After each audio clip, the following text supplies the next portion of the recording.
think the honorable thing for our species to do is deny our programming. Stop reproducing. Walk hand in hand into extinction. One last midnight, brothers and sisters opting out of a raw deal. Do not trust any friends or family members. I repeat, do not trust friends. Oh, I see. Yeah. It's true. We don't, but I mean, like, I don't know. That's another spicy subject. I'm coming out. Spicy. Extinction Agenda is coming out hard. I'm denouncing carbon. And I encourage you gentlemen to join me in the denunciation of carbon. Oh, I'll denounce carbon all day. Yeah, fuck carbon. It's interesting that it's like that we have no border with the U.S. Isn't there nothing we can do to prevent them from basically like demolishing our ecosystem and environment anyway? One of the Republican candidates wants to build a wall. Yeah, on the Canada border. He wants to build a wall between Canada and U.S. He says that we let like way too many illegals down there, and B, we also traffic tons of fentanyl, enough to kill the whole population of America or whatever. Oh. Hard to dispute. Is it? I'm pretty sure the fentanyl probably comes here from there. I'm not a fucking scientist or anything, but like, where are we producing fentanyl? In the fucking Quebec? bush? Vancouver? No, well, I don't know if we produce it, but like, I mean, like, let's assume it's coming from China, as we all know it is. Ah, damn it! From Vancouver, from the Vancouvers, we know. Chinese got us again. Yeah, Jesus Christ, one of the largest emitters of carbon, which I denounce, and fentanyl, which also denounced here on the Extinction Agenda. The creators of COVID. From the people who brought COVID. The Wuhan virus. The fucking. Oh wow, we're doing great today. These Democrats. Cut restart. These Republican debates are fucking. What a waste of fucking time. Racist grandpa is so smart to just like let these turkeys just talk amongst themselves and like accomplish nothing. I don't know why everybody's even bothering. I don't get it. And then there's news reports afterwards. How did everybody do? Who cares? Doesn't matter. Donald wins. Yeah, exactly. Like, unless he goes to jail, and even if he does, like, I'm ready for a second round of Donald. I don't know. Okay. And maybe he'll be friends with Polivier, and we'll be okay. I don't know. Ohio is signaling change there. They voted for weed. They voted against abortion. They enshrined abortion rights in their constitution, state constitution. I don't know their system. They got I don't know your system. Too? Yeah, they were. Socks up. Yeah. Ohio's known for its spliffs. It's highly unprotected sex. It's a very wild country. They like what they like. Yeah. God, I get you're giving me chills. He knows what we like. I'm gonna move to Ohio.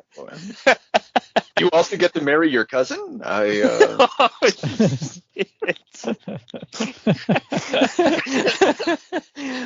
So anyway, sorry about Ohio. Yeah, sorry, Ohio. No one's safe. No one's safe on the agenda.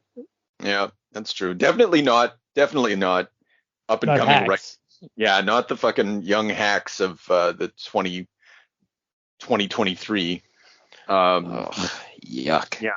Welcome to the hackathon, ladies and gentlemen. This is the Extinction Agenda's semi-annual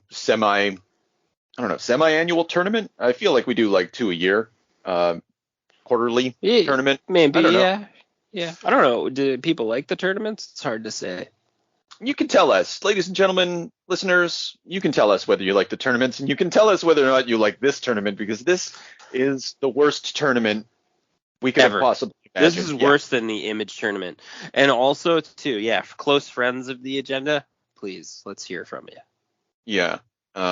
Well, why did you do this? So what is this? Yeah. First of all, it's the Extinction Agenda with James. Mm-hmm. James. And Chris. There we go. Perfect. And so we're setting up. We often talk about how comics these days ain't no good. At least I do. At least I do anyway. And so, but that's not fair, right? Because we don't read the comics of today. We don't know who any of these people are, or whether or not the product they're putting out is like, actually worth anything. And so, in an effort to educate ourselves, humble ourselves, and also humiliate ourselves, we're gonna be reading some I don't know, we want to call them young authors, up and coming authors in the comics industry, mostly within DC and Marvel. I organized this. My operating, the operating heuristic, I guess, was like they had to have started their career mostly from like 2016 to today. And I tried to pick works that were from 2023. And I also tried to pick like issue number ones. So that way it's like a fair comparator. I wasn't able to find like number ones for all the examples, but generally speaking, that's what we did here. Could have picked better. Yeah, in some instances, I think one author in particular kind of got a bad shake, and maybe not. But anyway, there's 16 of them. Yeah. Yeah, there sure is. What a fucking slog! This was the worst day of. This was the worst thing I ever got us to do. You need one of those little fucking, those little sand timers, so that we don't like spend too much time talking about Alpha Flight. I see what you're saying. We can go far with that. Yeah. Well, how are we gonna do this? Are we gonna like? I with the brackets. I was gonna go in order of the because I have to. Because these suck so bad, I remove them immediately from my memory, so I'm just going to have to flip through them while we do this, too. Well, I'm going to be doing that, too. I've been doing that since yesterday. I was like, what the fuck were all these books? Like, what did I do? All right, so how am I pronouncing this guy? So first up, we've got Gerry Duggan, Invincible Iron Man #1 versus Tini Howard. Chose Night Terrors Catwoman #1, which is part of like this currently ongoing company-wide crossover. I have no idea what the fuck it is. Apparently everybody's dreaming. So you did the Invincible Iron Man versus Catwoman? Yeah. That's you got a bracket. Oh, good. This is good. Yeah. So I don't know who wants to. I know Gerry Duggan's one of your boys there, Chris. That's a dagger in the heart because I didn't like this. And yes, I have talked. I've talked well of Gerry Duggan. I like the Deadpool stuff that he did with Brian Posen, but maybe that was a key partnership because this was pretty mediocre. So I'll go to bat for Gerry. I find him pretty hit and miss, but when he hits, he's really good. Like I almost had us do the Mr. Freeze One Bad Day story. That was they recently had like Batman villain one-shot specials. That was easily the best out of all of them. The art helped exceptionally, but the story was very good. It was a very sort of like Batman and Robin story, but back in time, kind of a year two kind of story. So anyway, this story though, you're right, not super great. I actually didn't mind this comparatively to some of the other shit. Yeah, well, definitely in comparison to Night Terrors Catwoman #1. Oh, I'm gonna take issue with that. Okay, yeah, I'd like to go toe to toe on that too, but this was okay. Yeah. How do you guys feel about this? I thought this was kind of clean. We're doing Schlub Tony. He's like an old doing his landlord thing or whatever, and then shit blows up. It's a bit of a conspiracy. Dumb She-Hulk lawyer cutaway. Not sure why that's relevant or why she's a lawyer outside of they're just carrying through the TV show. No, she's always been a lawyer. Always been a lawyer. Has she? Yeah. I guess I'd have to read She-Hulk. It's not on my radar. That's fine. Is it good right now? I don't think it's good. Probably not. No. No. I'm gonna go with no. And then and the fight's good. It's interesting. There's that horror moment where he rips the mech apart and finds out there's like a guy being used as like sort of a human fucking carcass to pilot it. It's like he's like all sort of like hooked up to it on life support. It's kind of gross, trying to make Tony a murderer. And then he just goes and just bees like whatever drunk sick Tony, and then that's the only way to humanize the superpower, right? It's a little cheap, but it's sort of an old standby shtick they did. I don't know. Yeah, I was gonna say, isn't that's like the standard Tony Stark playbook? Like we saw that when Matt Fraction wanted to reset too, right? He lost his empire, he lost his fortune. I mean, I think billionaires definitely aren't. You can't side with a billionaire right now. Everyone hates them, so maybe that's part of the strategy. Yeah, that's true. Like anything you can do to humanize him, right? That's the whole trick to him. So you take the vices or whatever. And the art, I don't know. Did you guys think the art was bad? No. It's pretty strong. Yeah, I think okay. So I'll take back what I said when I'm looking at my notes and whatnot and thinking about this one. Like it is judged as a number one. This is very good in that like you get all the exposition you need like through like some sort of storytelling, like the autobiography of Tony Stark or whatever. You get a new sort of status quo set up. You get a mystery established. You get a fight, and then you get another mystery at the end. Why is Tony drunk when he hasn't been drinking? Is the inference that I took. Oh, I didn't even catch that. I thought it was just implied that he like fell off the wagon. He's sick or something. Yeah, because he's like he goes to AA and then he's like, I ducked out a few minutes early. I wasn't even sure where my legs were taking me. That's dangerous, like bad habit. So he does come out of the pub. Not sure how I ended up inside. Like something's happening. So if he interesting. It's not him like falling off the rails. It's like someone forcing him off the rails. Okay, I thought blackout drunk, but I'll buy that. Sure. I like how they get the cell phone, like, it's him, and he's just puking by the lamp. That seems very modern, very real. Tony Stark barfing in an alley. Let's get some video of that. It is him. So like as far as like doing the work of a number one, I think it's pretty good. But it does seem like we've already said, kind of played out. Like this is what you do with Iron Man from time to time,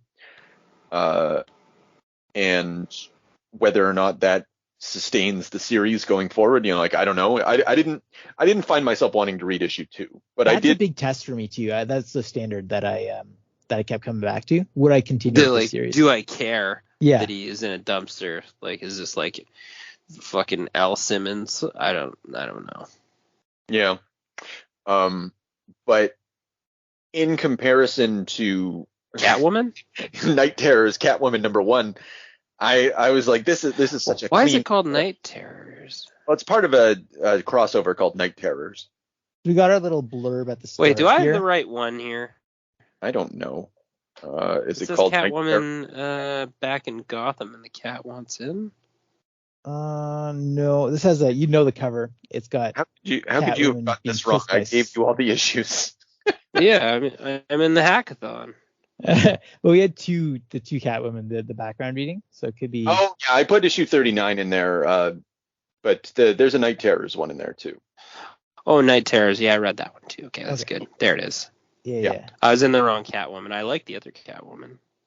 Well, that's why I was like, I felt that Tini Howard got done dirty with this selection on my part. I'm going to bat for this one. Okay, well, give it to us. Give it to us. Oh, this one's fucking dirty. This one, I like this one too. All right. Well, you get Look at this. Look at this cover. Yes, let's talk about the cover. Yeah, well, the cover's amazing. Ooh. These snakes aren't snakes. So what do we got? We got Catwoman like surrounded by like pile of snakes, which are like, this is like tentacle porn, really. It is. So there's body fluid being sprayed. She's being kissed by lips getting bit. You gotta get that. It's a lot. It's a lot to take in. There's a skeleton in the background doing finger guns for some reason. A statue. Oh yeah, I didn't even see him out there with the shocker. Yeah. This is, if I'm honest, this is why I selected this issue.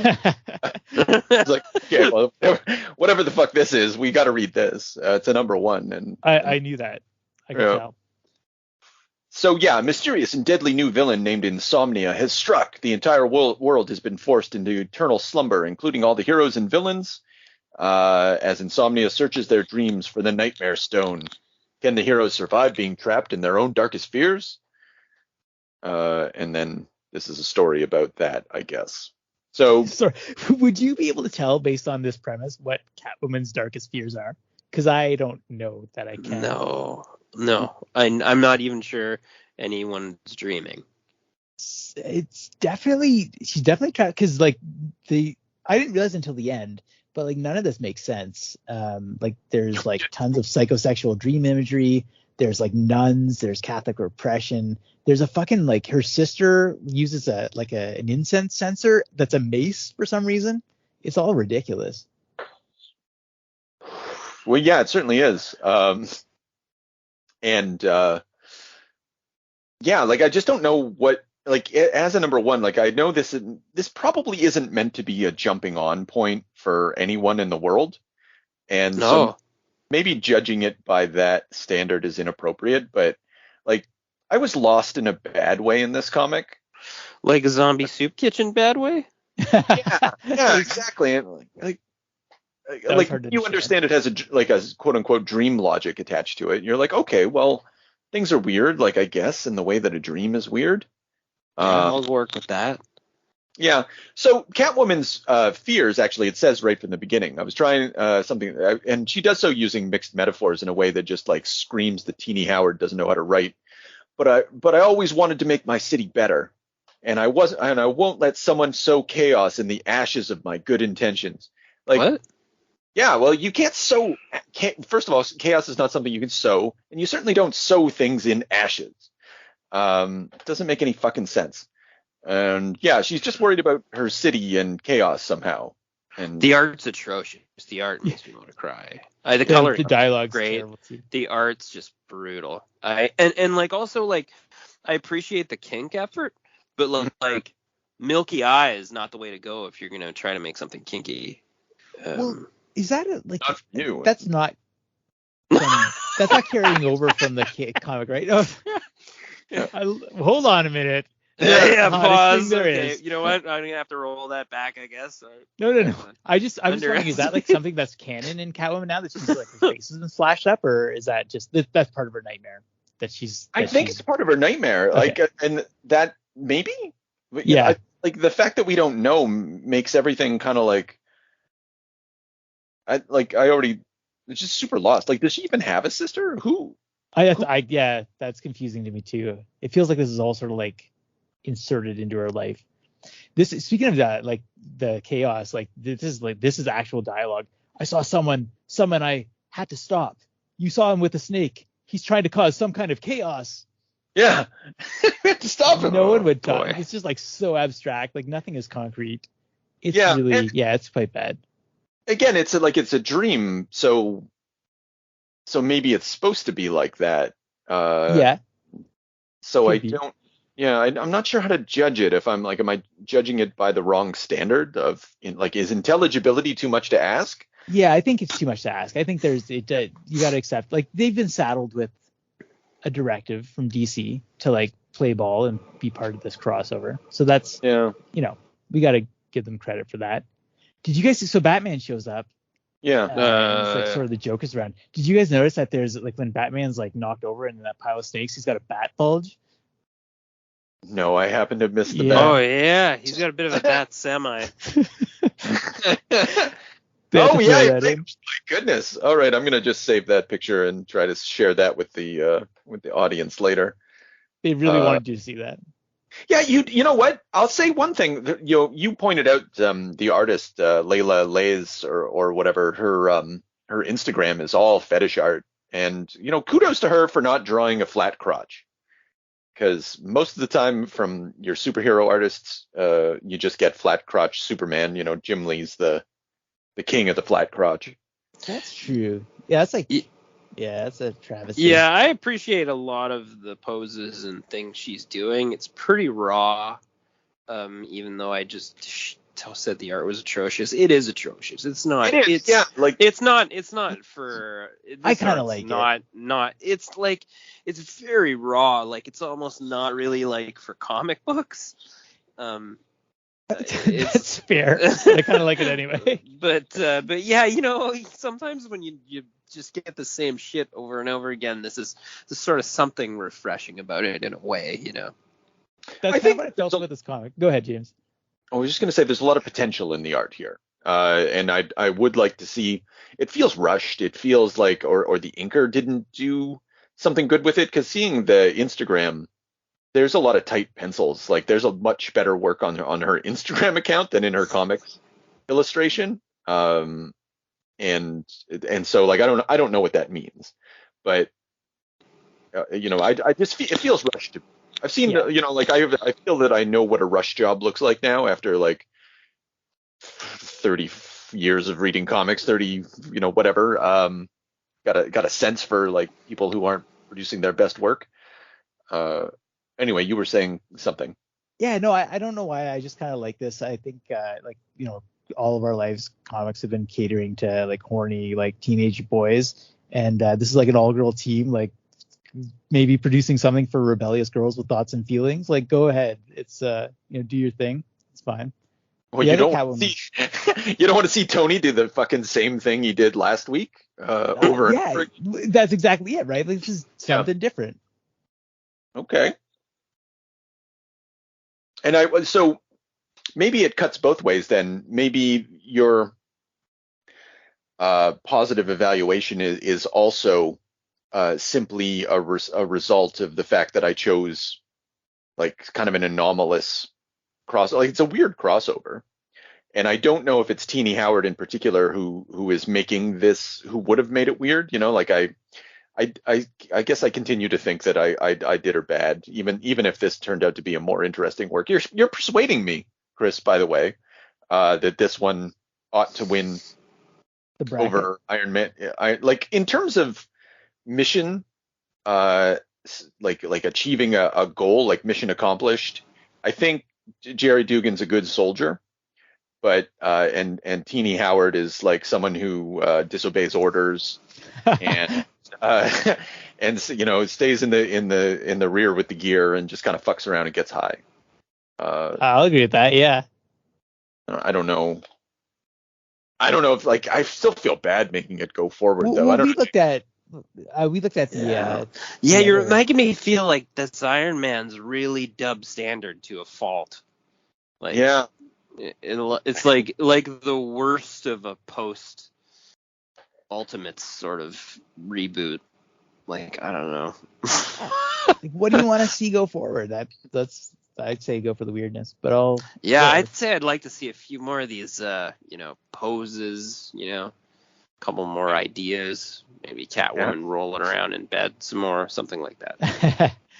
Yeah, and I guess it's got fucking in it, which is always like where's Tony Stark? We did complain that we are lacking in fucking. Yeah, there's like a Batman in standard comic books. So I mean, like for me, I feel like Rev got me here a bit. I'm looking for Catwoman issue number 2. Yeah. Oh yeah, you know what? Me too, actually. Which if that's the ground that we're standing on. Yeah, that's definitely an important. But I still think Tini Howard has not shown herself to be a good writer in this, but she's shown herself to be somewhat interesting given the premise put before her. But I don't know how much that translates outside of that though. Well, what did you think? Did you read the Catwoman, the other one? No. Okay, ironically, yeah. Okay, what did you? Oh, the one I read? Yeah. What did you guys think of that? The art was even better than that one. It was very much more standard fare. I don't mind the take on Catwoman. It can be a bit like Feminist 101, I found. Some pretty obvious points. But it was okay. I don't know. Like, yeah. Yeah, there's a lot of like teasy, like girl on girl stuff, like pink hues, kind of Yeah, and it's actually reminds me a bit more of like an anime or something. Yeah. You got your lesbian Yakuza boss, like taking it to the power structure that Catwoman's kind of helping out. Like you got a hunky like tuxedo mask, kind of like mysterious guy. I made a mistake. Yeah.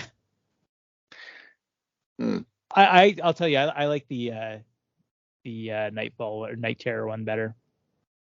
Yeah, I think one of my big complaints is with the art, like she who could do so well does no better kind of situation. But yeah, no, I'm quite happy to bring Catwoman forward on this one. All right.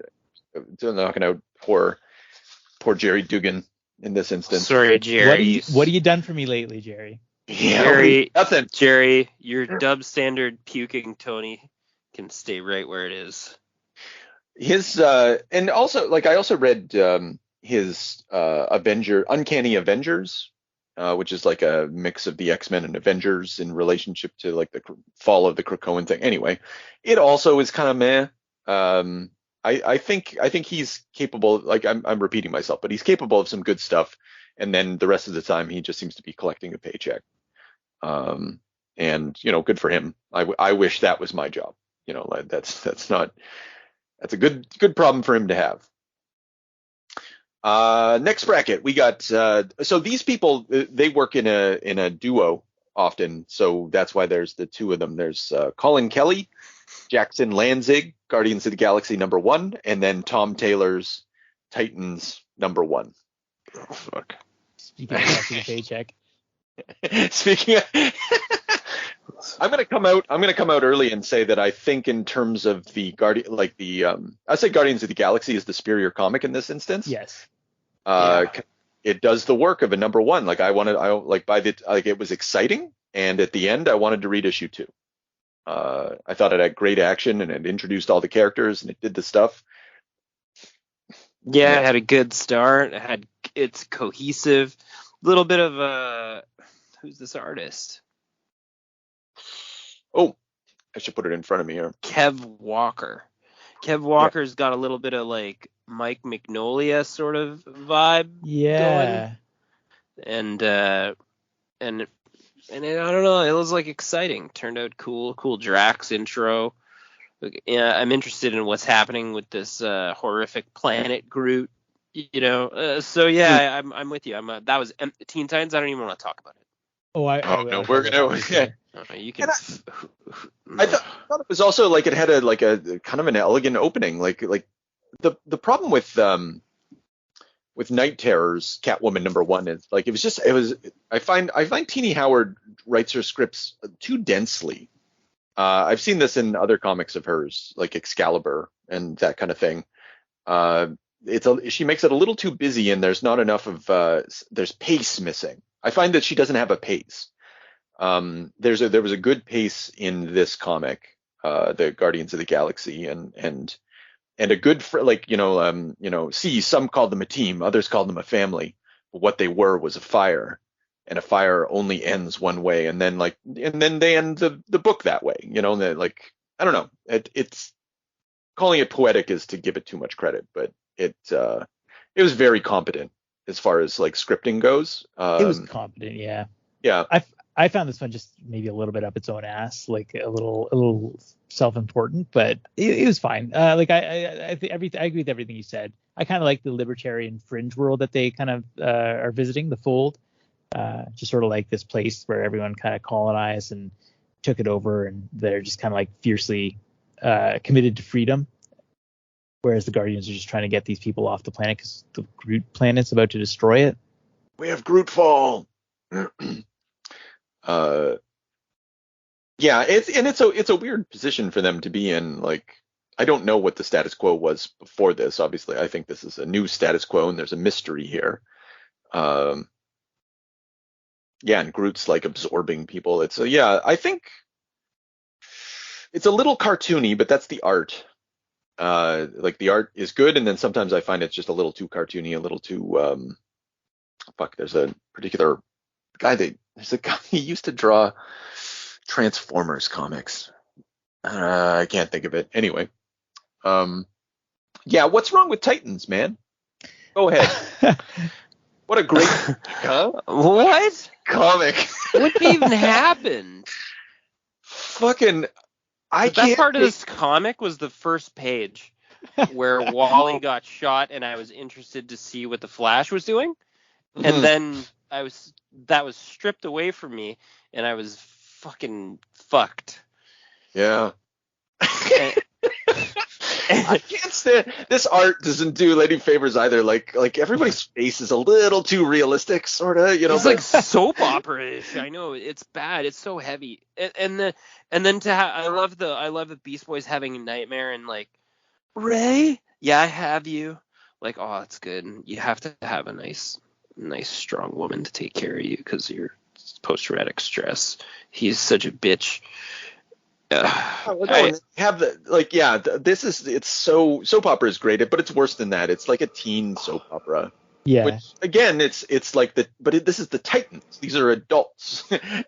They shouldn't. They're not acting like they're acting like the only person who's acting like an adult is Peacemaker. Put a fucking muzzle on that critter. I hated this so much that I stalked Tom Taylor on Twitter to make sure he was a real person because I was convinced that this was an AI generated script. Oh fuck! It's as close. So many heroes fighting for the world on the surface. Oceans die a little more every day. Well, why are they starting off like we start off literally with Nightwing dropping into fail to recruit Tempest? Like we don't need to know that. That's a good. Just start with the team. Yeah, let's think about it. It starts with like Beast Boy having it starts with we got a mystery, right? The Flash getting shot, and that is interesting. And then all of a sudden it's just like, yeah, it's just fail upon fail upon fail, and like everybody just feels so ineffectual and small somehow. Even though they've got the Titans Tower, which looks pretty cool and a good redesign. This is the worst book of all the. No, maybe Alpha Flight. No, I agree. But this is very close to the worst book. It was pretty bad. Oh my god, some of this stuff. The romance scene between Beast Boy and Raven, Gar. I'm half demon, and yet you care for every part of me. Like just constantly lines like that. Yeah, you know it's amazing that I can fucking even look at this. What? I would never in a million years read issue 2. You know, no. I would burn it. If you put it in front of me, I would burn it. Burn it with Yeah, I was just gonna say, man, the whole thing fucking out the door. If you bought this, I'm sorry. No, you mean out there in the world. Yeah, sorry, any Tom Taylor fans. Like, you know what I like about the X-tinction Agenda is it's self-selecting, and I'm absolutely certain that no one listening is a Tom Taylor fan out there. And like, if you are a fan, let us know. Wow, yeah, and Lynn, you know what? If you're a Tom Taylor fan, suggest to us a book that is not gonna suck. I would love that. Yeah. Give us a Tom Taylor that is representative of I don't even want it to be good. Just have it not suck. And that's the challenge. And and a mighty challenge for such an author indeed. You're better off to buy any part of whatever's happening in post fucking Powers of X right now. Yeah. That and it all sucks the dog shit. I don't know. And I just like there's so many bad choices like all around, like art, script, coloring's fine. I'm not even sure I care for the inking in this book. Even that looks like it just looks so bad. I don't know what it is. It's all bad. You know what made me almost throw my laptop was there's a giant monkey like trying to take down a nuclear reactor. Beast Boy decides to turn into like a kaiju. Beast Boy can turn into kaijus now. Yeah, and then Cyborg is just like, that's awesome. It's like, that's not awesome. That's the most fucking cliched, stupid thing you could do in this situation. Also, like someone probably in the DC universe should reassess the fact that Beast Boy could do that. That's hugely problematic. Agreed. Maybe more. When has he ever been able to do that? Yeah. Well, that's what made it awesome, I guess. So I think it's the same. Okay. Yeah. So Guardians of the Galaxy goes forward, right? I think So, okay. Now, get ready, Chris. We got Kelly Thompson, Birds of Prey #1 versus Saladin Ahmed, Daredevil #1. Trying to control my rage here. Because you're so angry with anyone who would not select Daredevil. Yeah, let's start. That's exactly it. Yeah, let's start with the old Daredevil, huh? What did you? Sure. How much did you enjoy this on a scale? I hated this. What did you guys think? I'll make some room for some other opinions. I didn't think I was kind of. I like the art. I think Cooter. Yeah, I think Cooter like sells me, and sometimes in like an art. Well, but if I'm looking at the script and I'm thinking about what Saladin's bringing to the table, like I don't think it's bad. Like I'm super curious about why you hate it so much, because like for me it was it was kind of like home and maybe a little, maybe even threatening to be interesting. Okay, I know that's. Go ahead. Okay, so first of all, like this whole like priest thing. So Matt Murdock has like come back from the dead. And he's in a cab, and there's no like you have 2 pages of like teasing this driver's in the cab. You don't see his passenger. Then a splash page of Matt Murdock dressed like a priest. They want this to be so fucking cool. And you know how I know? Because he keeps saying, "Damn, you damn well better answer God." Then the next page, "Damn, it's good to be home." Then there's another instance. I'm not gonna find it because it's like buried in a couple pages of dialogue. But like that's fucking stupid. Then Matt Murdock is going home to this like orphanage that's operating outside of any authority, or like the bad guy in the story is like a bishop who's like angry at them for not being under like it's your classic 80s like save the orphanage, like the kids thing developer from developers. But it's outside the church hierarchy, and like somebody's trying to audit them. You cannot present me with a hero who's a Catholic priest who has unrestricted access to children outside of authority and make it cool. That's not okay. It's Matt Berg. You're just making Matt Murdock a pervert, so fuck you. Okay. All right. Wow. So some choices were made. Yeah. Bad choices were made. I hadn't thought of that, Chris. And I kind of love that. They also have a billionaire benefactors. Like, is this an Epstein situation? That was like literally what I was thinking. Oh no!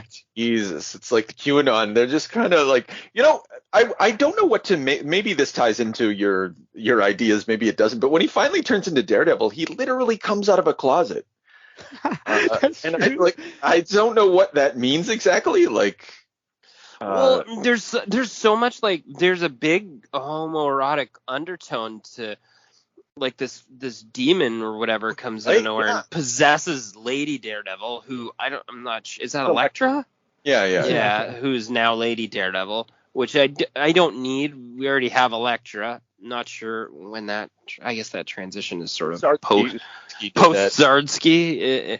The size, the dead giveaway, but then this like manly demon guy's like got this like woman sexual pose and he's like kind of rubbing down Matt Murdock, like giving him a fucking like a Santa Claus rub down, like a man on man sort of. It's kind of like it's taken a lot. It's really bringing me to a strange place. It's a splash page too. Yeah, it's a lot. And then you say like Matt Murdock comes through the closet, only to be reborn. Is he straight? Has he accepted his fate as the bearded guy lover? I don't know. Yeah. There's a lot of subtext. He triumphs. I mean, that's good, I guess. It goes back to the orphanage and back into the closet at the end. The moment of possession when that bearded creature gets Elektra is also really rapey. Like, just I don't know if that's intentional, but they're there. Oh yeah.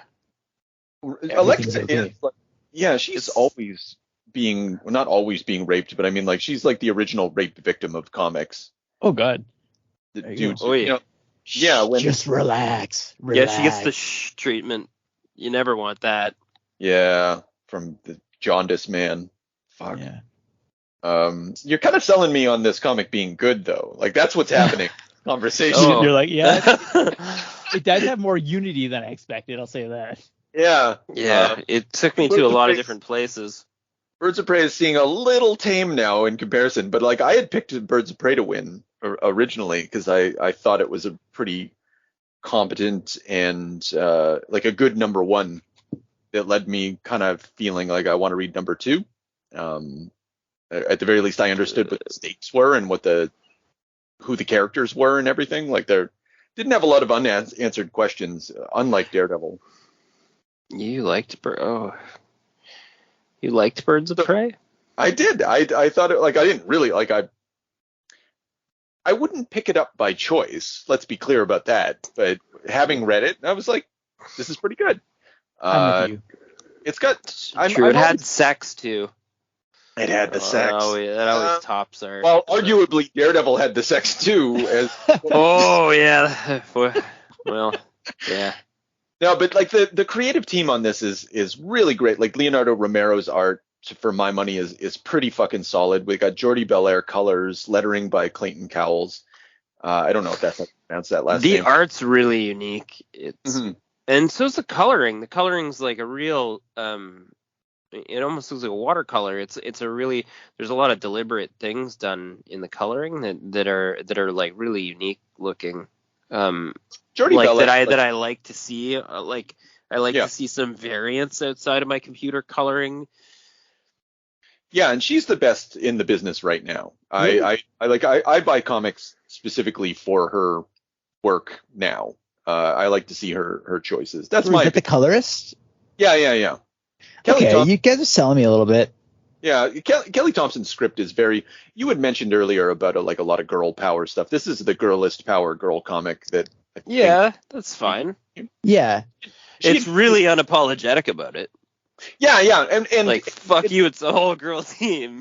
Yeah. It's a little by the numbers about it too. Like the assembling of the team starts a little overly easy. Just like they get Cassandra Cain. They're like, hey, you want to help? Okay. And what's more important? Yeah, that's victorious, not like Teen Titans. Victorious recruiting. Yeah, exactly. At least actually, you know what? Yeah, I can't. You really called me out there. I back off. Yeah, you're right. No, but even in that moment, they find a way to like, of course, what's more important than a sister? Yeah, maybe if I knew who Cassandra Cain was, then I'd be like, oh yeah, that makes sense for a character. But I don't think it does. I don't think it does. So this comic made me realize, like, it reminded me that Captain America is a tool for propaganda, and that comics, superheroes in general, have their origins in propaganda toward children. And this comic is like, because Kelly Thompson had written Captain Marvel prior to this. She has like her comics, her superhero comics are propaganda. But it's feminist, and I don't say this like a schizophrenic, but it's feminist propaganda. And like, I think that's appropriate for superheroes. And she's just taken the tool and chosen to use it for something that it's already made for. For sure. And for Birds of Prey, like, especially, it's. Yeah. Very appropriate message. Yeah. I like this well enough. This is the harder battle. These two comics, though. That's true now. Birds of Prey, like it is now. Yeah, you know where my vote's going though. Yeah, it's going towards Daredevil for sure. Birds of Prey. You know what? This depiction of Zealot can fuck right off though. Like I don't. Oh, I liked incorporating Zealot. I didn't. She's a DC property. Make an effort. Hey. Yeah, bring her in or whatever. I don't like this costume. I don't like how she's depicted. It's like first of all, she's fully clothed. What the fuck? That's jokes. You just said it was feminist. I know. Don't be silly. Yeah.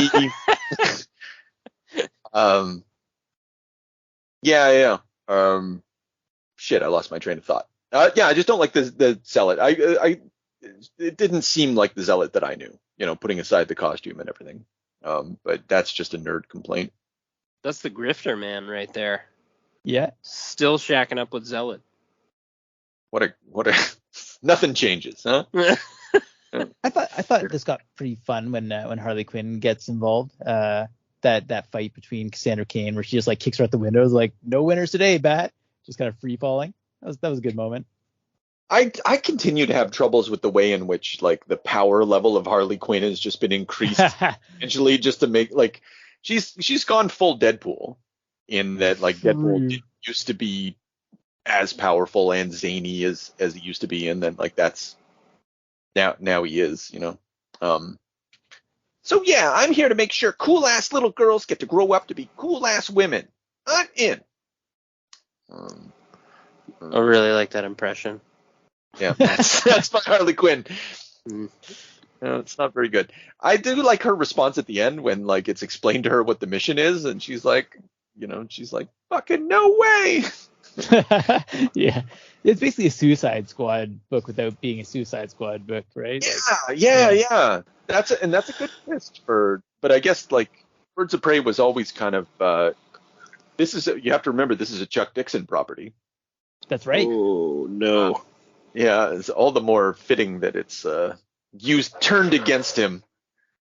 Because those early Birds, although Chuck writes strong female characters, etc., he's pretty good at that.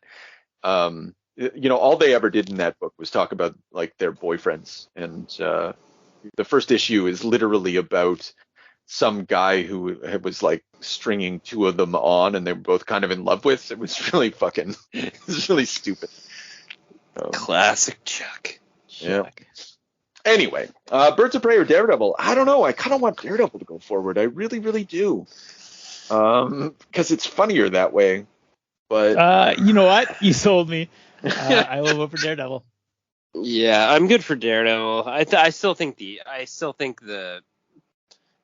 no, I can't. I gotta go Birds of Prey. You gotta be a tiebreaker on this one, James. Okay, all right. This is well, I had originally I gotta be true to myself. I was gonna give Kelly Thompson the win on this one, and I'm gonna give Kelly Thompson the win. You fucking sold me out. Yeah, buddy. Sorry, Chris. I'm sorry you like Daredevil so much. I know it worked. So what you do, it's like Mr. Mix-Up-Piddlix. If you can make him say his name backwards, then he goes back to the fifth dimension. That's what I just did to you. I have questions about myself now. Easily manipulated. Yeah. All right. So we ended up doing Scarlet Witch, right? With did you read Scarlet Witch, James? Yep. Okay, so Scarlet Witch #1 by was Steve Orlando? What's this motherfucker's name? Steve Orlando, yeah. Steve Orlando, thank you so much. Where's the fucking who wrote this comic, and when are you going to tell me who did it? Oh, page 11? Jesus Christ. And then a Green Lantern War Journal. Is it? Yeah, that's what it's called, right? By our Philip Kennedy Johnson. This is bad. This is a bad set. Oh yeah. Okay, we'll go ahead. Well, are you guys excited about this? No, you go ahead. Yeah. Let's go. It's bad goes first. So. Okay. Well, the Green Lantern War Journal was better. Just gonna say that right now. Okay. It was a really weird. It was a good introduction. It was a good #1. It was cool. The astronaut scene in space established fucking evil, and then the Green Lantern guy gets challenged by the fucking corpse, and what's his name? John Stewart? The real John Stewart, yeah, and he's not got Green Lantern powers, but apparently his will's so strong that he just harbors Green Lantern powers. I do want to see kind of where this goes after with the zombie black ring sort of thing going on. So that one was good. I'm okay with that one going forward. The Scarlet Witch was horrible. If you guys are going to defend it, I'm interested. Okay. I don't think we're gonna. I don't know how much. I'll take a stab at defending. I'm in agreement with you, James. I'll put my cards on the table. Green Lantern War Journal is your comic. Philip Kennedy Johnson's script is pretty solid, and the artist Montas, great. They're good colors, lettering's great, pretty good package all around. But so makes it difficult for me now to move over to Scarlet Witch, in that I'll say also art very good on this. No backgrounds. Not a lot of. No, that's not fair. I'm looking at some libraries here. I think That's the only it's a little background. sparse. It's sparse. I'll say it's sparse. Coming to the end of the book, you run 0 backgrounds. Oh, Bunch we got of the- I ran it. like weirdly homely characters, like aggressively so. Uh-huh. And then like it just I don't know. And what are we doing with Pietro? Does he need to be there? Why is he like the way he is? He's like an annoying like Gen Z high schooler. No, he's an adult man. Yeah. No. An obnoxious adult man. Yeah. And why is there kaiju? Why are we using the girl from the TV Marvel series? The girl from the TV Mars. Who's that? The girl with the beanie. Oh, she's in the. I don't remember that. Yeah, Oh. she's in some movies too. This seems like it's like reached around and found the WandaVision TV show's dirty underwear and tried to write a story about it. It fucking sucks.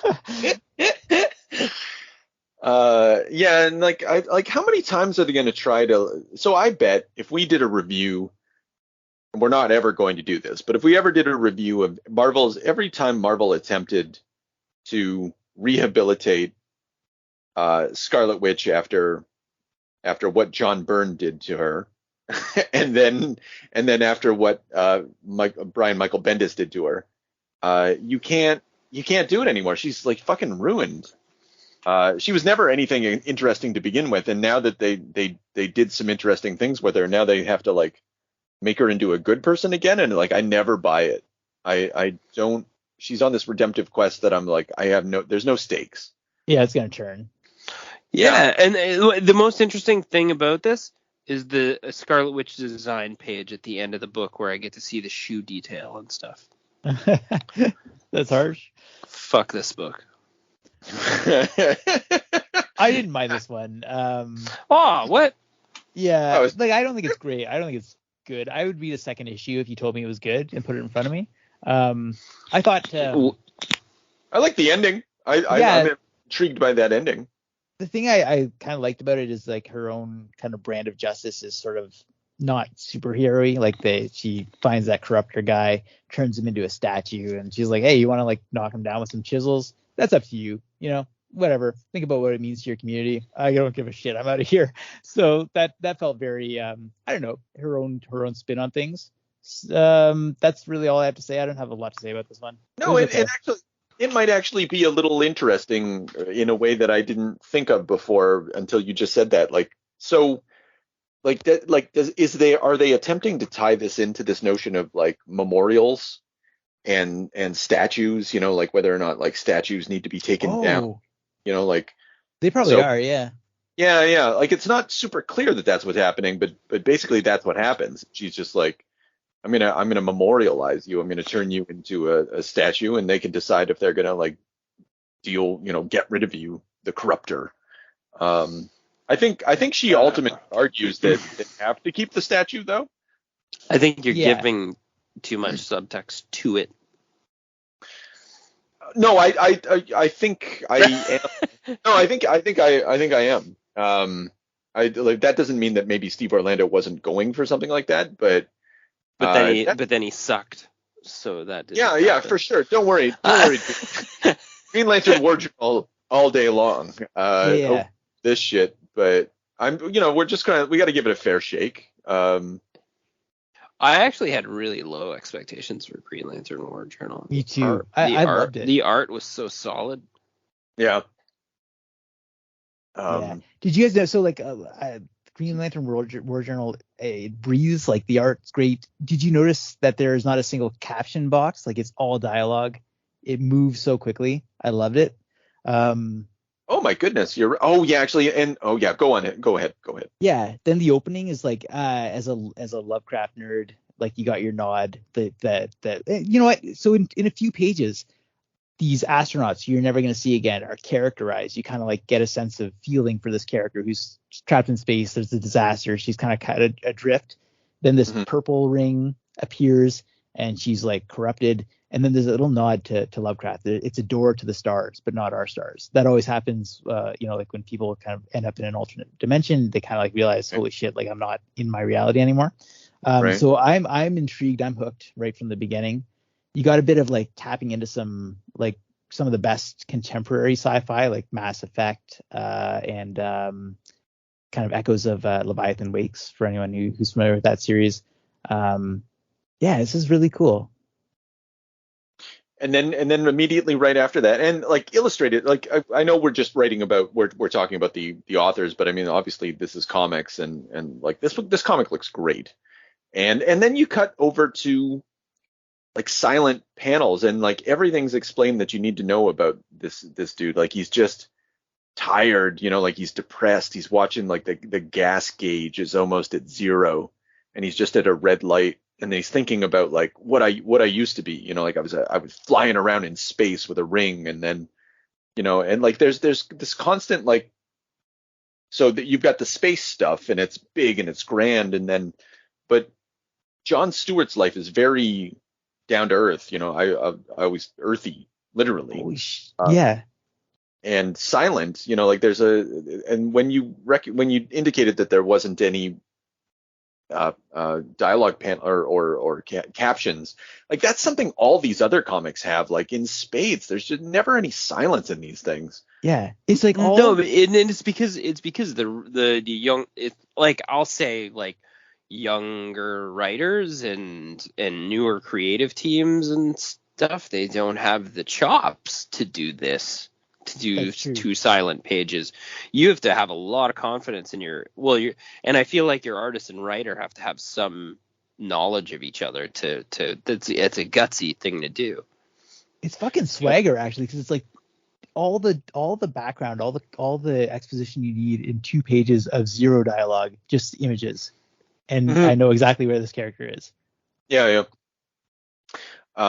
Now, James, you and I have talked plenty shit about Philip Kennedy Johnson with their Aliens work, which was fine. Actually, you liked the story with they went up to that space station, and there was the guy. He was upset with his dad. His son ended up being a terrorist, and they were trying to get like Yeah, you know what? I didn't mind what he was doing. Comparatively to what happened after. Yeah, now because they've got Chevley, Declan or whatever. It's awful. I won't even. No need to get into that. But yeah, I didn't mind what he was doing there. It was nicely serviced, I thought. I don't know. Yeah. I recall you. Yeah. You thought, in retrospect, I'm like, actually, that was pretty good.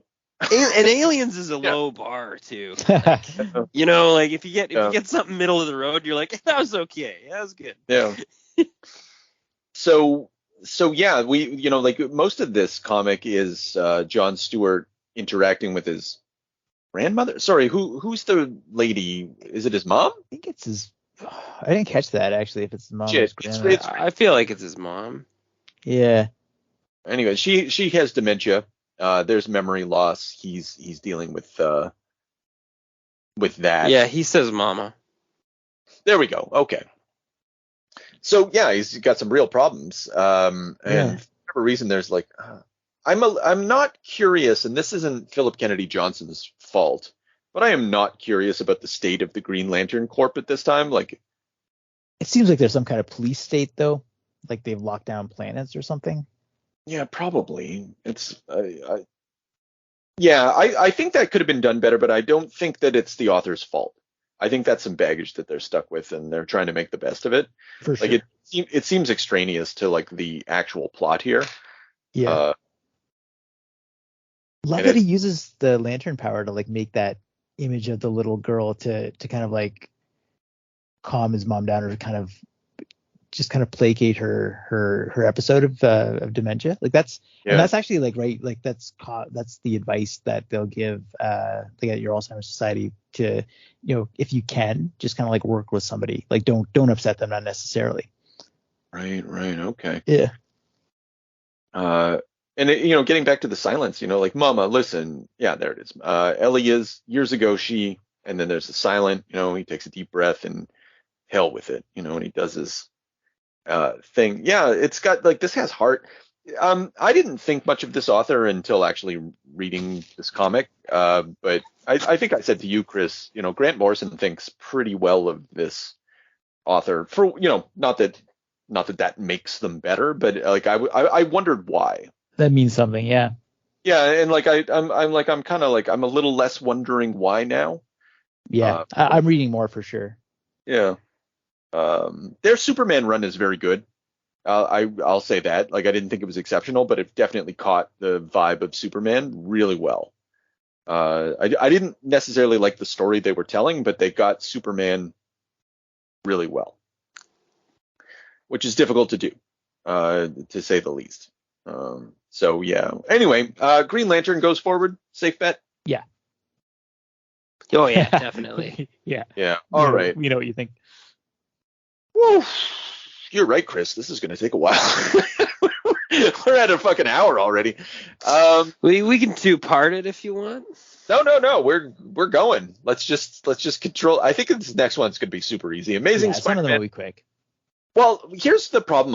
When I looked at the bracket, I was like, God, actually, I think it's kind of lopsided. I think I fucked up.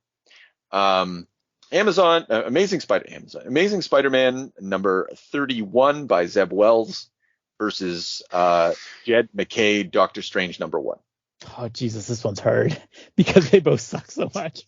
Okay, I'll put my cards on the table. Doctor Strange number 1 is clear winner because that Spider-Man comic can just fuck right off. I don't want anything to do with a world in which Spider-Man is that comic. Doctor Strange was fun because he was it's like a different take. It's like a fun universe to start the character in. He's like a fixer, he's like a doctor, he's like a family doctor for weird shit in the universe.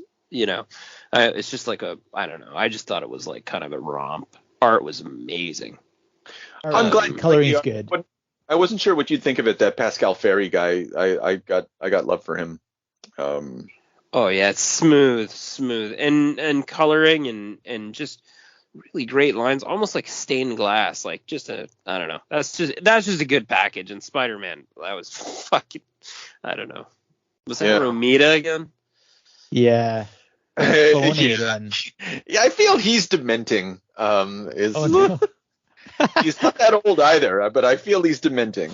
I feel it's starting to go on up. Just throwing old Johnny under the bus. Yeah. I get so very briefly. Spider-Man's about a bachelorette party for some villain and her boyfriend who's Peter Parker's best friend or some shit. I don't give a fuck about any of this. That's all. That's as much as I'm gonna say about it. It was awful. Yeah, that was pretty bad. I always find Romita's art to be very nice for sequential storytelling, but outside of that, I don't know what the fuck anyone's accepting that story for any reason. Yeah, it's not just Romita. There's other artists and stuff, but none of them are very good. And then Romita shows up and it doesn't. Yeah, this comic commits the ultimate sin of that it can be committed against the Spider-Man franchise, and that it wasn't funny. Spider-Man was never funny. Everything was pathetic and stupid, and the scenarios were ridiculous without being without you want it never. I never wanted to go on this ride. The whole time I'm I want to get off this ride. I want to get. It's why do I want a drunken Catwoman or a Black Cat breakup too? Is this supposed to be is this just shameful display supposed to be empowering? I felt shame and anxiety, and I just, this sucks. Oh yeah, it totally started with the Bugs Bunny joke. That's as much as you need to know. There's no comedic chops there. Oh yeah, and it brought back Shotgun, which that's the second thing you need to know about this comic is that it's not afraid to just scrape the bottom of the fucking barrel for for something that frankly only the three of us are going to understand the significance of. And you know what? Honestly, for issue 2, I hope everyone dies. I don't care what happens to fucking Tombstone. I just don't care about any of this. Yeah. That's a problem. This comic is like a failure on 5,000. Like, people talk about like nine-dimensional chess. Like, this is 9-dimensional failure. It is. So I think the harder thing for this bracket's actually going to be which book fell down to the worst of the worst. Oh yeah, well, I think it's clear. Like, it ought to be clear what my vote is. Yeah, you guys sold me on the art. You know, I wasn't. Nine-dimensional failure. Yeah. Okay.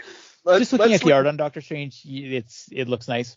That's good enough. Good enough. Yeah, Doctor Strange goes forward. Yeah, I'll say that since Scarlet Witch fell off, I'll say that it's interesting that writers who are presented with magical characters don't know what to do with them except to make them like Sherlock Holmes. Work for hire. Yeah, good point. Where problems come to them, like there's nothing proactive. Like they're immediately. I don't like this idea that like mystery will come to me. Like, it just makes the character so passive. I hated it. It was like I think I said this to you, but it reminded me of like Lucy kind of sitting out there in her booth, the doctor's in.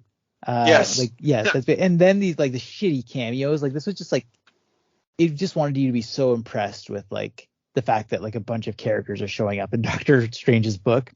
And then there's literally a line about like he goes to defend he has to solve a goblin turf war like under Central Bridge or some shit. Like I don't care about any of this. Goblin war, dude. Yeah. Fuck. Shouldn't that be trolls? Am I wrong about bridges? No. Goblins have gangs. Trolls have Goblins bridges. will be under trolls too. Oh, I see. It's a gang war. Okay, I'm sorry. Yeah. For whatever reason, I was thinking it took place under a bridge. I just don't even remember what this comic is, but I did love to look at it. Anyway, next bracket. Power Girl, number 1. Who's our Power Girl lady here? Leigh Williams. All right, another Williams. Actually, what did this go against? Ram V, Detective Comic. Oh shit. 1068. So there's a reason I could have selected an issue number 1 for Ram V. I could have selected something called Vigil number 1, but the art was so bad. It was just a bad comic, and I was like, Detective Comics is something's happening there, so I'll just pick a random issue that maybe has like a focus. Maybe I selected badly, maybe not, but like, what do you guys think of? You selected really good if you wanted it to just suck the shit. Okay, good.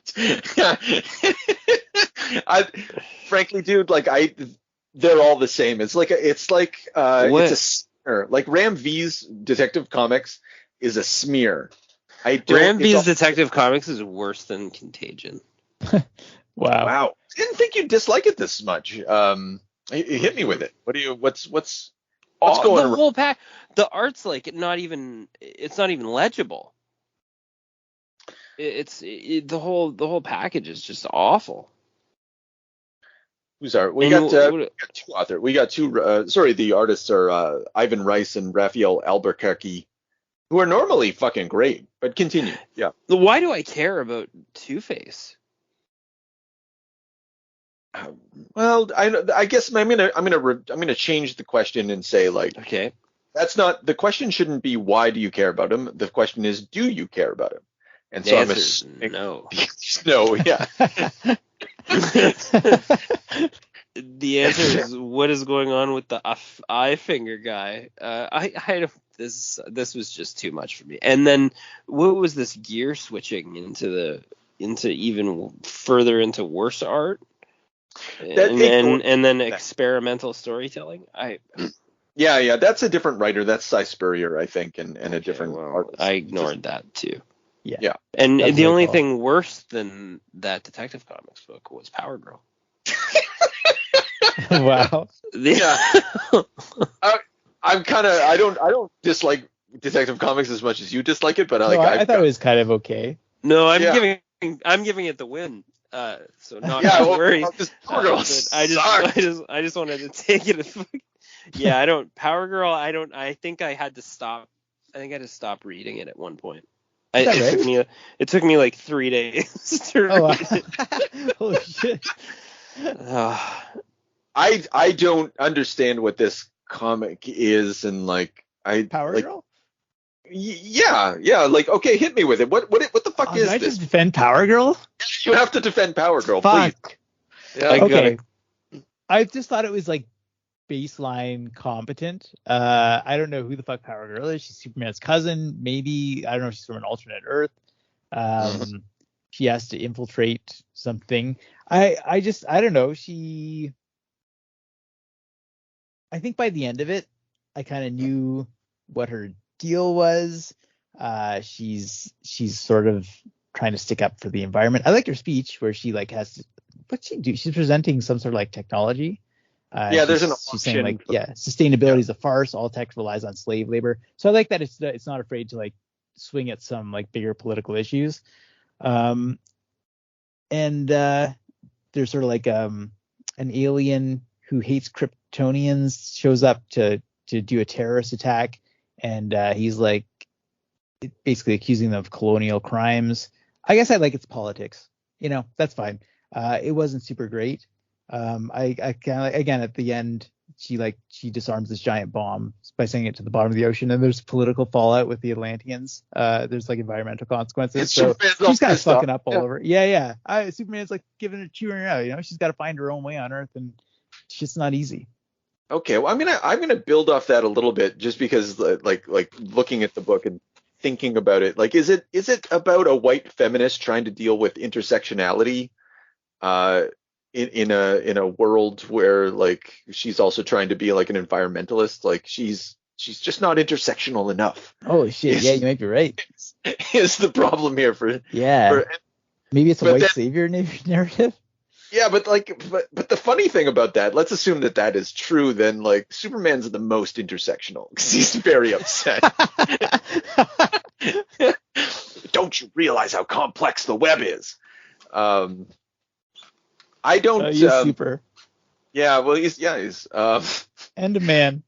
Yeah. Yeah, well, he's fucking explaining it to her. I don't know. I don't. He's mansplaining. What the fuck? I don't know. Like I couldn't. Everything that you're pointing to as a virtue, or I'm seeing as a vice, or as like the woke comics. Yeah, that might be it. Maybe I've been reading too many Chuck Dixon comics and listening to too much Chuck talk about this shit. No, it's not. Again, Kelly Thompson's propaganda was fine. This is of the same vein. I just don't think it was coherent in what it was trying to say. Like everything, everything was sort of happening, and then another thing would happen, and another thing would happen, and it kind of was all of a piece, but it wasn't. And why is Superman upset? What does that mean? Like, why is she so worried about Superman? I don't know. Yeah. Okay, here. She's wearing her red dress. We're flirting with a woman because the only thing that feminist women find interesting are other women. And then she says, and it's not like you'd be able to go incognito in this crowd after tonight anyway. Yeah, true. What's this? I'm drinking it. What? No. I had a hard time choking down the dialogue. It was just was hard to read. You know what? There's a moment like in the first page. I didn't know I was gonna nitpick this or not, but like her friend is like a telepath, and she's like, I don't know how to make drinks, but at least I can read people's minds for the ingredients. You're like, nobody. I don't go to the bartender knowing how to a drink is made. Exactly. Yeah. Like a Manhattan, you just like give me the Manhattan and I drink it and it's tasty. But I didn't know if it is. But hypothetically, I don't know. I know how to make a White Russian. Yeah, but if I ask for an old fashioned, I literally don't know what the ingredients of an old fashioned are. Or if you ask for a White Russian, you're not thinking like, okay, like milk. 2 parts of this. Yeah. It would be bad if you'd make one of my own homemade ones, and it'd be nasty if you read my mind. Yeah, and also she would be thinking about, like, she would read your mind about the fact that you're like, oh, bartender's pretty hot, you know. My Chuck Dixon thoughts. Yeah. Intrusive. You know, Honestly, I'm gonna lay the vices of this comic at the feet of one Warren Ellis. Actually, like this dialogue is very kind of in that she's doing a bad job of it, a bad impression, but it's the same sort of dialogue that someone who doesn't know what good dialogue sounds like when it's like what cool dialogue sounds like, even though they don't know how to write cool dialogue. Oh, good. Stick it to Warren. Yeah, fuck you, Warren. Why'd you do this to us? Just another generation of bad dialogue due to you. Yeah, you know what? I'm really fixated, James, on this. Like, yeah, what's this? I'm drinking it. Like, why? I don't know. The best part about this was the ad for Sergeant Rock by Bruce Campbell at the end of it. I was excited about that. Yeah, finally something. Nazis returned from the dead. Let's send them back. God damn. Now we're talking. Did we, like, in a lot of these comics, there was an advertisement at the end, like a couple issues of like Justice League versus Godzilla versus Kong. Did you know? I missed that one. Frankly, I kind of wish that it had been on the menu here, but oh no. Okay. All right. So what do we got? Detective Comics versus Power Girl. Well, Detective Comics we haven't fully. I just want to quickly say that I'll say quickly that it was okay. There's a kind of WWE melodrama to the way Ram V writes that I kind of like. I started grooving with, it's like somebody showing up and like posing and like giving some stupid speech about how tough they are, and then a little fight, and then like the next person comes up and like everything's featured in like widescreen, but like just like a new guy like jumps down, some guy in a newest mask now like perched on Batman's chest. It's just like that over and over again, and and for some reason though, a lot of like splash pages of just somebody's face. I don't know what that's about. I'm gonna go to bat for Ram V as like we talked about Philip Kennedy Johnson's skill with pacing and skill with silences and able to work like this comic shows someone who's, you know, admittedly they're working with Ivan Rice and Albuquerque, who are excellent. I don't know if they merge well together, but I like what you're saying, Chris. I like that it's high opera. It's very gothic. I don't know if it's gothic in the proper sense of the term, but it is proper. Like there's monsters. There's the Batman. There's the dark. It feels that way. Yeah. I don't know if it's all to good effect, but I do think that I don't think I've read Batman comics like this before. I don't think I want to read Batman comics like this, but I haven't read Batman comics like this. I'm like, it's a different flavor. It makes Batman a real fucking bitch. I don't care for it. He's constantly getting like injured and rescued, and like where's the, like, he's got some fight to him, but then it amounts to nothing. Yeah, Two-Face has to step in a big way. Yeah, and maybe that's what you're saying. Like why is Two-Face the star of this now? Why do we care so much about like his dilemma, where it should be about Batman? But I think we all agree like this one has to go on over Power. Yeah, well, I mean, at least it had like a narrative, and it had something going on for it. Like Leigh Williams is, she just lost herself a customer. I'll tell you. I'll read the next Power Girl, and I'll report to all of you. Yeah. Oh yeah, I bet it's gonna be really. Oh please, really the new podcast. podcast. I can't imagine what her next fucking mission's gonna be. You think there's something cruel about tormenting a young author, but it specifically a female one who has like a feminist message, but it feels very. What was the feminist message? Wow. Okay. Well, good point. It didn't empowerment. Thank you, Chris. And yeah, I guess it was more. It was more like, it was political though. It was like, but like in a way that you're like, why is this being political? Anyway, I don't know. Alpha Flight. Oh, number 1. The pain hits me every time. Ed Brisson versus Avengers Inc. by Al Ewing. Yeah. Sorry. I'm going to decline to vote on this one. Alpha Flight is Alpha Flight shouldn't even show its face at Free Comic Book Day. Oh man, it was so bad. It's making me want to get some Power Girl in my life. It does get the impotence of being Canadian, right? You know, just like the team's such a letdown. Like, yeah, this is what represents. Yeah, us. Was that a shot at our Parliament protests? I think like so. Our trucker rallies too. I can't tell. When he threw the was it that? Is it that self-aware? No, I don't think Ed Brisson knows a goddamn thing about Canada. I think every inch of this comic indicates that like he maybe went on Wikipedia for 5 minutes and read a John Byrne interview and maybe thought he understood something. But there's nothing. Cities around. Yeah. Just like Canada strong. I guess kinda True North strong and free. Yeah. Hockey. Didn't even make it Tim Hortons joke. Yeah, what the fuck? Probably corporate doesn't want that going on. Maybe number 2, issue 2. Yeah.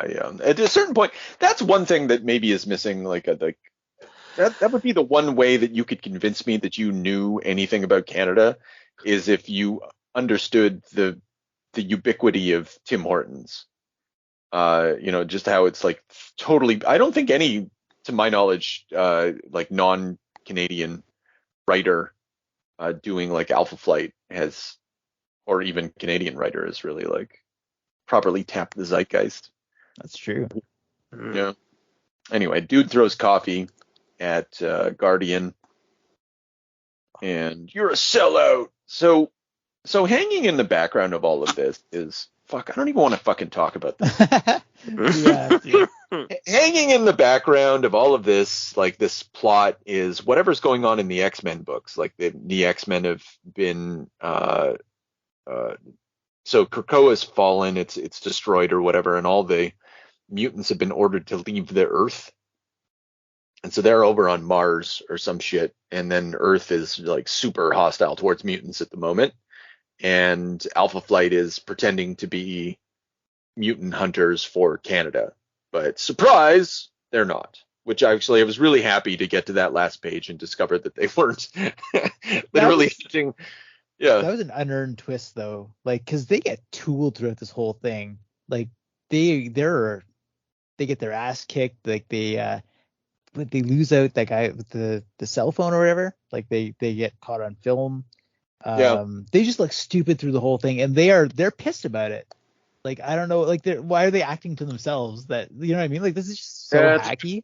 Yeah, that is a good point. Yeah, and at the end, actually, we were fooling you, audience. And they did. Is it worse than Teen Titans? Nothing's worse than Teen Titans. It's definitely, without even discussing Avengers Inc. #1, though, I think it's clear that Avengers Inc. #1 goes forward. Oh, Avengers Inc. #1 does go forward, and it's actually like I found it semi-interesting. Yeah, I thought it was pretty good. It had like a mystery. I like the lead taken by the Wasp. Fights were good. Zombie reincarnations are great. Weird Wonder Man Vision guy joins the team at the end. Fun. Let's do it again. Hank Pym's back. I like it. Yeah, man. Like that thing at the end when Pym showed up, I was like, oh shit. Dr. Pym, and I was like, fuck. I really like Al Ewing. I didn't like this comic a lot, but I like Al Ewing, and I don't think that there was anything like necessarily wrong with this. I thought it was an interesting take. I'm subscribed to his newsletter, and he was talking about why he did this version of Wanda. So not Wanda, sorry, the Wasp. What's her Janet. Yeah. His version of Janet here is based on a panel. So her original story is that her dad was murdered, and she was going to investigate, and then she bumps into Hank Pym. and Hank Pym agrees to help her. But prior to meeting Hank Pym, she says, like, I'm gonna avenge him. Like she's and like she's gonna. There's some detective vibes too. Like there's some sort of thing, like this break that happens, and it kind of gets obfuscated by the stories that have happened afterwards. But one thing about Al Ewing, like he really likes to go back to the source material and like find that moment of like where like the where the character came from and kind of do something with it, but not in a kind of in a Morrisonian way or a Moore way or something. He's definitely like he's not as skilled as they are, but he's drinking from the same sauce. I think this comic isn't really there, but his Immortal Hulk is fantastic. So anyway, yeah, I'm with you. It was competent, held my interest. It wasn't one that I immediately had to like turn off 2 pages in and just be like, oh, I'll read that after I eat something. Like, right. So it was like that's a good benchmark for me. But well, especially in this tournament, like under normal circumstances, that's a really bad review. But in the context of this tournament, yeah. So what's next? Is it Batman and Robin versus the Batman and Robin versus Punisher? Oh shit! I think it might be controversial on this one, guys. Uh-oh. Okay. I like this Punisher comic. Oh, the Punisher comic was great. Okay, all right. Didn't know if you guys would like it. Yeah. Different take on Frank a little bit. It's based off of Jason Aaron's. It's like that take, like it's kind of looking in the cracks of how Jason Aaron had written him in that new Punisher arc where he becomes like head of the Hand or whatever. Okay. I did find I resisted it. If I'm honest, I resisted it because I was like, I don't care for that take on Frank. I'm like, I don't think that does anything good for the character. To show that he was like a bad dad or like. But it doesn't. It's a complicated situation, right? Because he's like, I don't know. First of all, I love the. I wasn't sure about this at first, but I love the like Punisher voice in couples therapy. the black we've been going to couple therapy.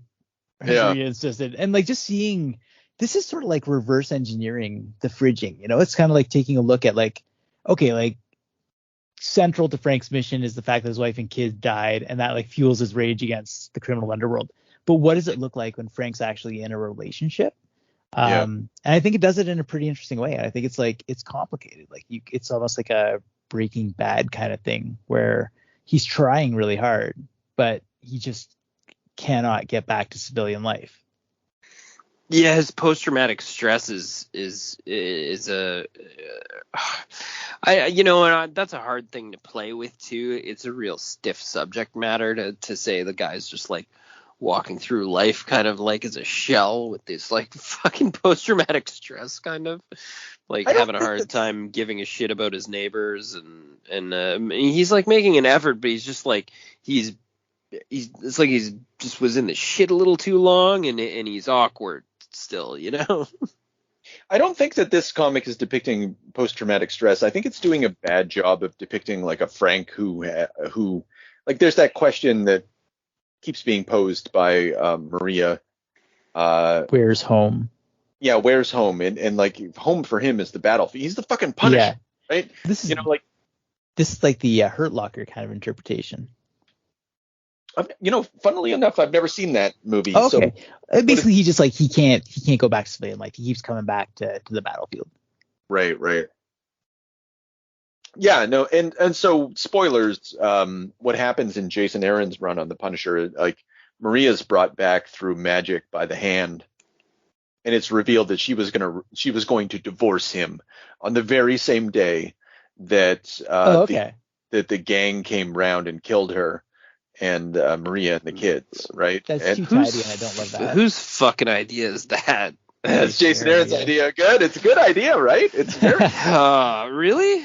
Yeah. No, it's stupid. Like on the one hand, what does that do? That doesn't do anything for anyone. Like, yeah, you're right. Exactly. Just come up with an original story. Why drag the Punisher into a dumbass fantasy?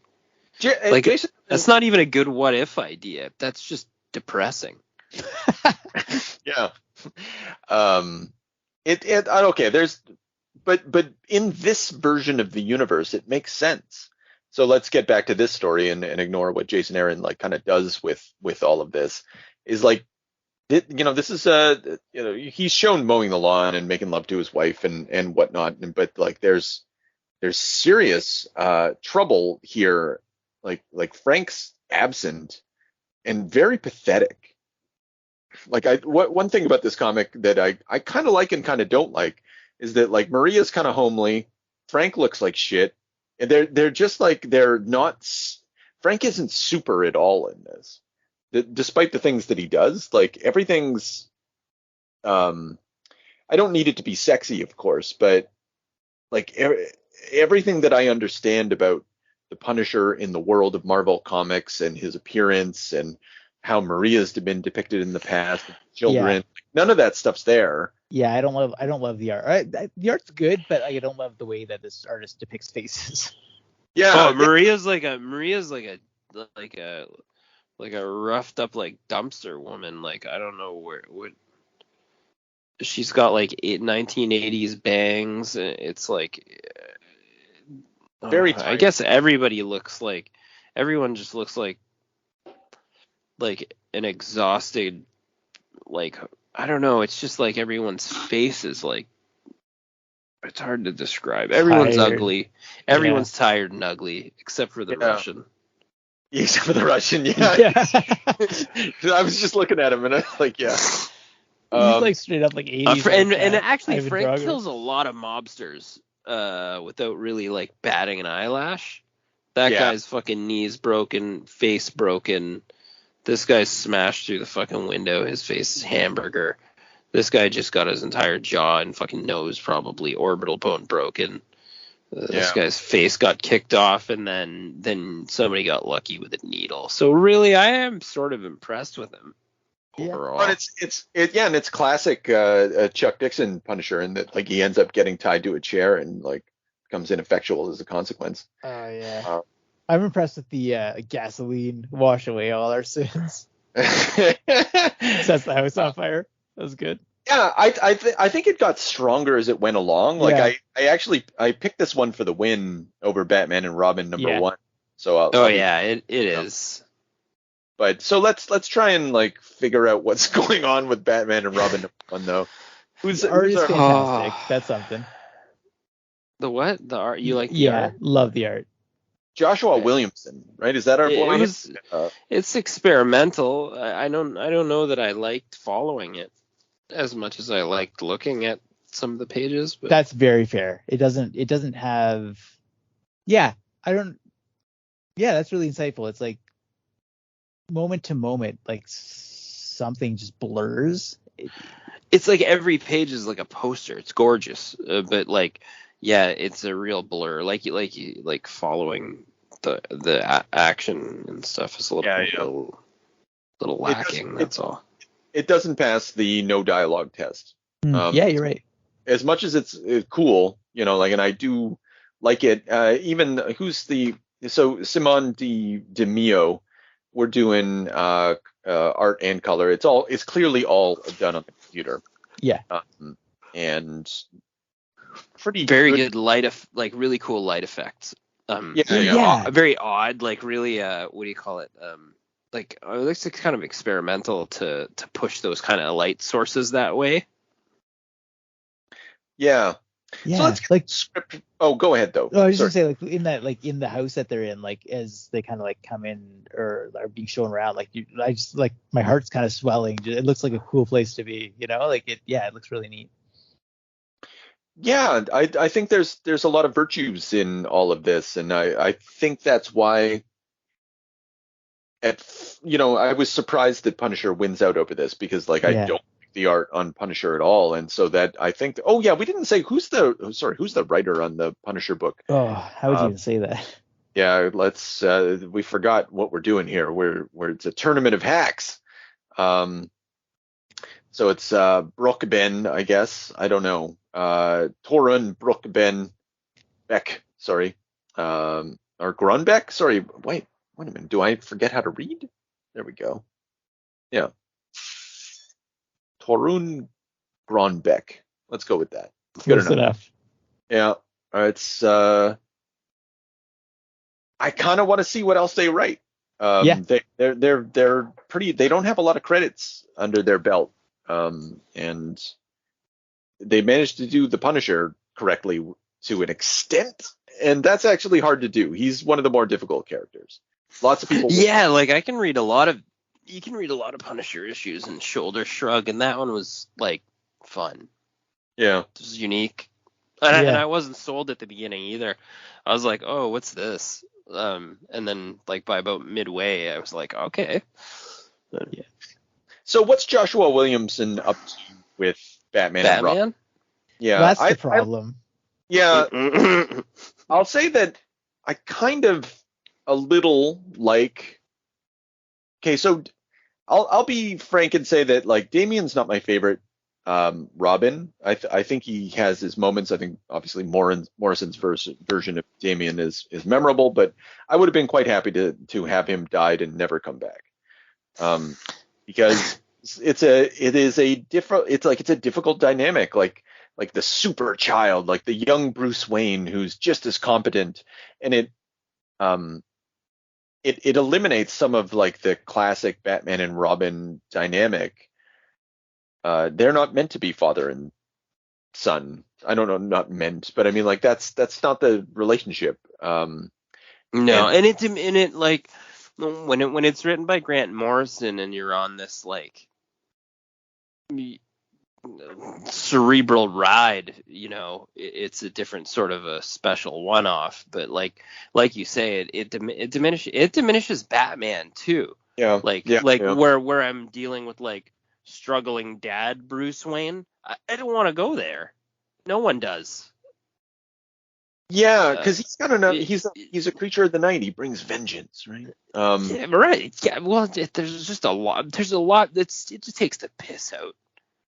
Yeah.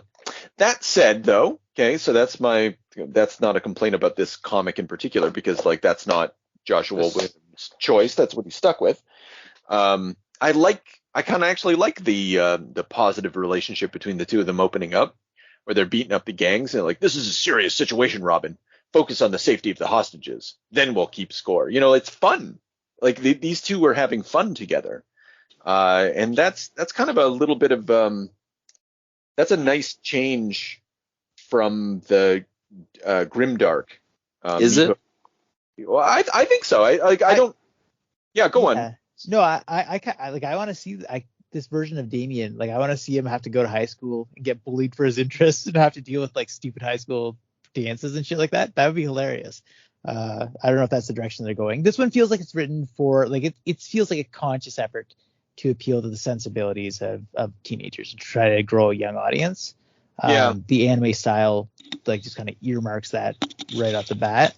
So I don't know if that's what they're doing, but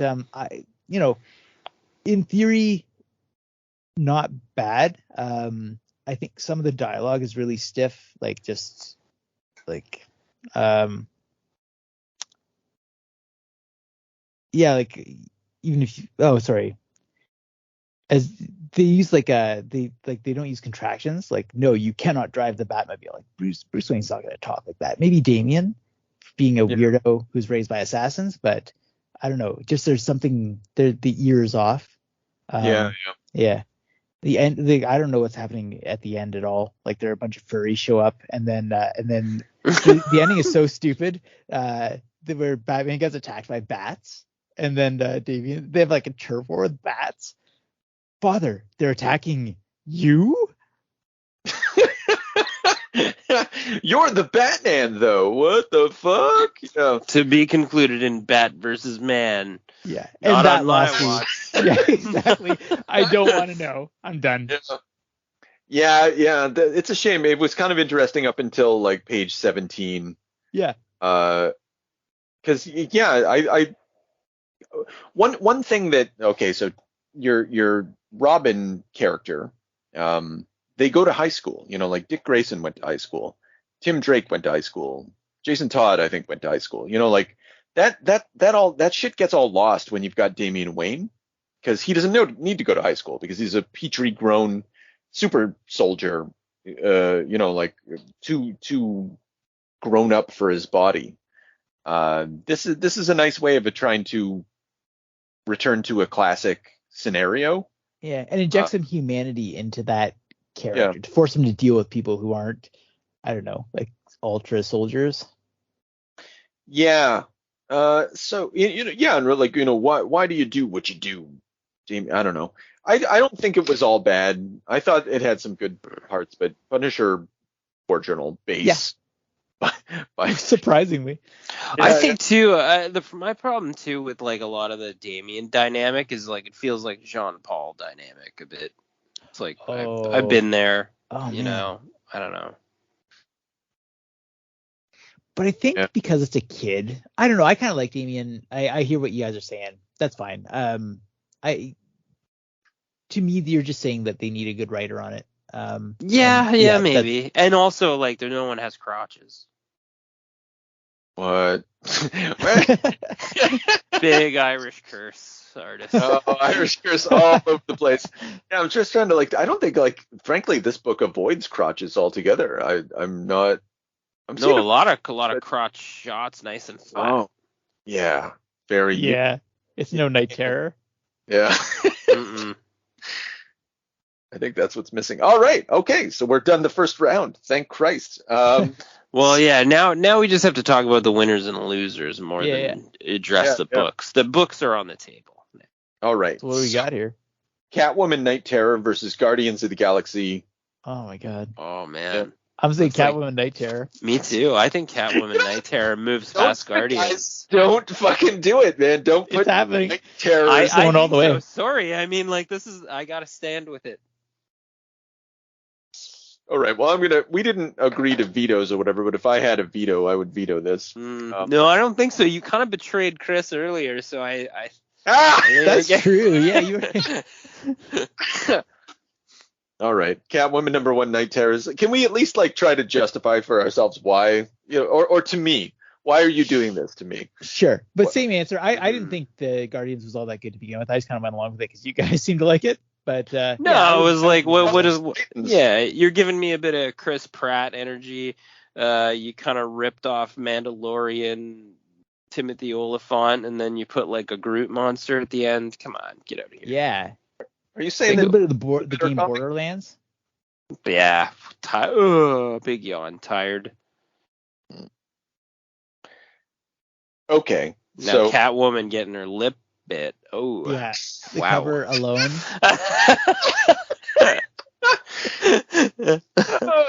Her nun sister. What's happening? What's happening here, guys? I don't know, but I'm getting sweaty. This is not a good comic. Good enough. Yeah. Okay. Fuck you guys. All right. Birds of Prey versus Green Lantern War Journal. Green Lantern for sure. Yeah, I think that's got to be Green Lantern. Yeah. Okay. Yeah, I think so too. That's unanimous. You were gonna do some birds on that one? I Birds of Prey was charming. I don't know, but it was charming. I'm okay. Yeah. Green Lantern War Journal was like an unsung hero kind of, but we're gonna sing. We're gonna sing. Or no, not unsung. Sorry, Chris gave it the fucking the coup de grace of. I really loved that one. Really worked that one in for me. I'm sold. But okay. Oh Jesus Christ. Okay, Doctor Strange and Detective Comics. What a shit. Wait. Oh what? God.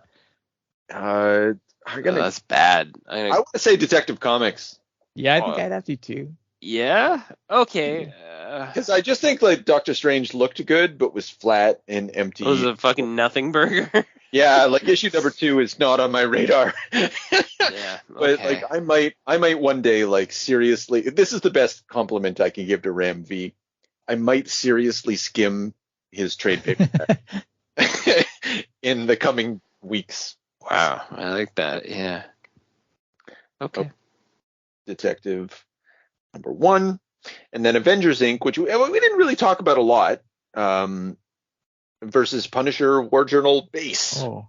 No, Punisher. Yeah, I gotta say, Punisher. Grønbekk for the win on that one. Sorry, Yeah, Al Ewing. Ron. What's Sorry, Al. Good effort though, Al. Yeah, For a comic. you know what? Not enough propulsion in Avengers Inc. I just found it was a lot of stuck in the mud, a lot of talking. Yeah, and the art was a bit Flat. half-assery. Yeah. I didn't say this before, but like that one is the one that did stall me for a couple of days because I just I had opened it up and looked at the color palette and I was like, oh no, not right now. Yeah, no, I can understand. I think that even happened to me, if I'm honest. This wasn't their best showing. Like, even though this was turned out to be kind of good, but not going forward, not beating Punisher War Journal base and Grønbekk. All right, okay, so Jesus. So that we got actually this is fitting. We've got Catwoman Night Terror versus Detective Comics. Did we end up? Oh no! I mean, assholes. it's because they're shitty. Like Ram V can't go past this. That's true. No, It's got to be Catwoman. No, yeah, it's true. It's not good enough. I disagree strongly, but like, fine. Catwoman #1, and Green Lantern War Journal versus another War Journal, Punisher War Journal. Oh shit. See, that's tough. That's tough. That's bracket, really. If these were in other brackets, Catwoman wouldn't have got this far. But, Yeah. I'm surprised it got anywhere. I mean, I honestly, when I was finished the set before hearing all of your guys' compelling arguments and subtext and references and everything, I was pretty confident that Punisher was the best comic in the group. Oh wow, amazing! I felt. I wouldn't like. I'm like no judgment. Obviously, it's made it this far. I'm still surprised because like, but I shouldn't be because it won me over too. I put it. Yeah, it just had it was very unique. It had a unique flow. It had a mix of action and family depression. It was a weird take, and then the art had that like, I don't know, there was something about it. It was just like down to earth. It was gritty. Anyway, but yeah, so I just don't. But like, I mean, I know the Green Lantern was really good, but I still. Fuck, I don't know. I'm on the fence on this one. This is the proper final. This is like really this is a really tough one. Yeah. I think the only reason I'm going to say Green Lantern is because I genuinely want to know what's going to happen next. I don't know. I know what's going to happen with the Punisher. You know what I mean? Hair. Yeah. He's going to turn into Frank Castle and kill some fuck. Yeah. He's going to punish someone. Oh shit. His wife's going to get shot. Like, yeah. Jesus. Wow. Yeah, I gotta go Green Lantern War Journal. For like it was just a much better product in all respects, but the writing was it was good. Like, it was fucking great. Like, not brilliant. I'll take back great, but as like in terms of everybody we've seen here, like the most competent and effective and interesting scripter out of all of them, and I'm surprised to discover this. Yeah. Okay, I'm going with the unanimous on that one then, and then I would say that it also both both of those comics beat Catwoman. Them do. Yeah, that's right. Absolutely. All right, so yeah, the real final was between the War Journals, as it ought to be, always. Oh, that's weird. I like that. I think that's a nice, like, that's such a smart kind of. There's something ironic about it because Green Lantern is so childish. It's the magical space cop story, right? But to have Green Lantern War Journal, like it like just as even as a title, it's intriguing. Yeah, I totally agree. Like, what's happening here with Green Lantern? Yeah, why is it a War Journal? Maybe that's actually a criticism though, because like, what the fuck why was it a War Journal? Like, none of that. We haven't seen a lot of war or journaling. Not yet. Maybe at some point he's gonna be like, War Journal entry. They killed my mom. Yeah, I trust that that's gonna happen. Oh, you feel that Maybe he said he has a journal in his shed when he digs in the backyard. Oh, yeah. Well, I don't know. Dug another hole. Feeling A battle shed? Yeah. Yeah. I have to go in and hook the sink back up. Had to take it apart yesterday. Took that apart. I guess the whole comic is just the journal of. Well, I think he's going to go to war, and that's exciting. Anyway, but so Philip Kennedy Johnson wins the hackathon. Yeah, I think man. so, yeah. For the win. Good for you, Philip. Who did I have in my original? I think Duggan went further. I didn't expect Duggan to get beat up by Catwoman, and I didn't expect Catwoman. What did Duggan do again? That was the Iron Man. One. Yeah. You thought Iron Man was going to go farther? No, I thought he'd go around. I thought he would like go forward at least one bracket, but Catwoman just seems to have won our hearts over. Yeah. Frankly, you guys are full of shit because you're never going to read a Tini Howard comic in your old. I am. Goddamn life. I'm adding Tini Howard to my file. Yeah, you do that. You enjoy. You're going to have a great time. You give me Tini Howard and that artist, I'll follow anytime.